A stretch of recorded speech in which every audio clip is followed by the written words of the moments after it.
सोचिए, एक ऐसा लड़का जिसने अपना सब कुछ खो दिया हो, अपना घर, अपना राजपाट, सब कुछ, लेकिन फिर भी वो पूरे आत्मविश्वास से कहता है, क्या हुआ जो मैदान हार गए, अभी सब कुछ नहीं हारे।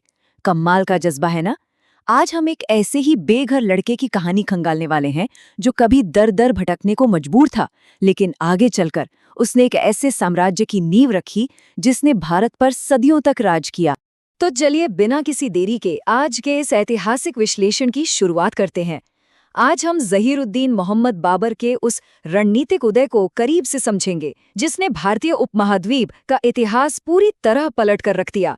ये सिर्फ कुछ युद्धों की कहानी नहीं है, बल्कि कूटनीति, लगातार चलने वाले संघर्ष और सबसे बढ़कर विपरीत परिस्थितियों में डटे रहने की एक मास्टर क्लास है। आज की हमारी इस चर्चा की रूपरेखा कुछ इस तरह रहेगी। हम शुरुआत करेंगे फरगाना से काबुल तक के संघर्ष से, फिर देखेंगे पानीपत का टर्निंग पॉइंट जहां से मुगल साम्राज्य की शुरुआत हुई। इसके बाद बाबर की अचूक युद्ध नीतियों को समझेंगे, खानवा और अंतिम ऐतिहासिक युद्ध पर नजर डालेंगे, और आखिर में बात करेंगे बाबरनामा और उसकी विरासत की। तो आइए सबसे पहले बात करते हैं शुरुआती संघर्ष की, फरगना से काबुल तक का सफर। अब जरा सोच कर देखिए, महज 11 साल की उम्र, इतनी छोटी सी उम्र में एक बच्चे के कंधों पर फरगना की गद्दी आ जाए तो क्या होगा। 1494 में पिता की मौत के बाद उसका एक बेहद अस्त व्यस्त और मुश्किल सफर शुरू हुआ। अपनों ने ही, जी हाँ, उसके अपने ही रिश्तेदारों ने विरोध करके उसे पैतृक राज्य से खदेड़ दिया। फिर 1501 में समरकंद पर कब्जा तो किया, लेकिन वो भी कुछ ही समय में हाथ से निकल गया और उसे हार का सामना करना पड़ा। भटकते भटकते 1504 में काबुल पर अधिकार जमा लिया गया, लेकिन काबुल एक बंजर पहाड़ी इलाका था। वहां से राजस्व ना के बराबर था और सेना का खर्च उठाना भारी पड़ रहा था। इसी अत्यधिक गरीबी और संसाधनों की भारी कमी ने उसे भारत की तरफ देखने पर मजबूर कर दिया। भारत, जहां अकूत संपत्ति और एक कमजोर हो रही दिल्ली सल्तनत इंतजार कर रही थी। और यहीं से मंच तैयार होता है हमारे दूसरे भाग का, पानीपत का युद्ध और मुगल साम्राज्य की शुरुआत। 21 अप्रैल 1526, ये वो तारीख है जिसने इतिहास का रुख मोड़ दिया। ये कोई आम लड़ाई नहीं थी, ये सच में एक डेविड और गुलियात का मुकाबला था। एक तरफ एक हताश और संसाधनों की कमी से जूझती सेना थी जिसके पास गिने चुने 12 से 15 हजार सैनिक थे, और सामने इब्राहिम लोधी की 1 लाख से भी ज्यादा की विशाल फौज। कोई तुलना ही नहीं थी, लेकिन असली फर्क कहाँ था? लोधी की ताकत उसके युद्धक हाथी थे, पर उसकी सेना अंदरूनी कलह से जूझ रही थी। वहीं दूसरी तरफ एक बहुत छोटी लेकिन बेहद अनुशासित सेना थी जिसके पास उस दौर की सबसे आधुनिक तकनीक यानी बारूद और तोपखाना था। अब हम आते हैं उस चीज पर जिसने असल में पासा पलटा, यानी बाबर की अचूक युद्ध नीतियां। देखिए, युद्ध में सिर्फ हथियार काम नहीं आते, रणनीति भी मायने रखती है, और यही काम आई अरबा की रणनीति। ये अरबा क्या था? असल में बैलगाड़ियों को रस्सियों और जंजीरों से बांधकर एक रक्षात्मक दीवार बना दी गई थी। इसके ठीक पीछे तोपों को सुरक्षित रखा गया। अब जैसे ही युद्ध शुरू हुआ, तोपों की गड़गड़ाहट और बारूद के धमाकों ने इब्राहिम लोदी के हाथियों को इस कदर डरा दिया कि वो पागल हो गए, और उन्होंने आगे बढ़ने के बजाय पलटकर अपनी ही सेना को कुचलना शुरू कर दिया। ये सच में एक बहुत ही शानदार रक्षात्मक चाल थी जिसने इतनी छोटी सी सेना को एक विशाल फौज को तहस नहस करने के काबिल बना दिया। और इस अरबा के साथ साथ एक और गजब की चाल चली गई जिसे तुलगमा कहते हैं। ये एक बेहद तेज घुड़सवार रणनीति थी। इसका उद्देश्य दुश्मन को एक साथ 3 तरफ से घेर लेना था। अब भारत में तो पारंपरिक रूप से आमने सामने की लड़ाई होती थी ना, एक के मुकाबले एक, लेकिन तुलगमा तकनीक ने इस पारंपरिक शैली को पूरी तरह पंगु बना दिया। लोधी की सेना को कुछ समझ ही नहीं आया कि उन पर किस तरफ से वार हो रहा है, और यकीन मानिए यही घेराबंदी उनकी हार की सबसे बड़ी वजह बनी। तो पानीपत तो जीत लिया गया। चलिए अब बढ़ते हैं आगे, खानवा और अंतिम ऐतिहासिक युद्ध की ओर। पानीपत की जीत के बाद दिल्ली और आगरा हाथ में तो आ गए, लेकिन अब मुगल सेना के सामने एक नई और कहीं अधिक खूंखार चुनौती खड़ी थी।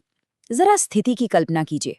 एक तरफ मुगल सैनिक जो भारत की झुलसाने वाली गर्मी से त्रस्त थे, थक चुके थे और बस किसी तरह वापस काबुल लौटना चाहते थे, और दूसरी तरफ था राणा सांगा का अजय राजपूत संघ, राणा सांगा एक ऐसे दिग्गज योद्धा थे जिनके शरीर पर 80 घाव थे और जो कभी कोई युद्ध नहीं हारे थे।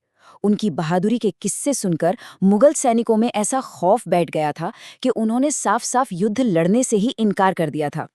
अब ऐसे में क्या किया जाए?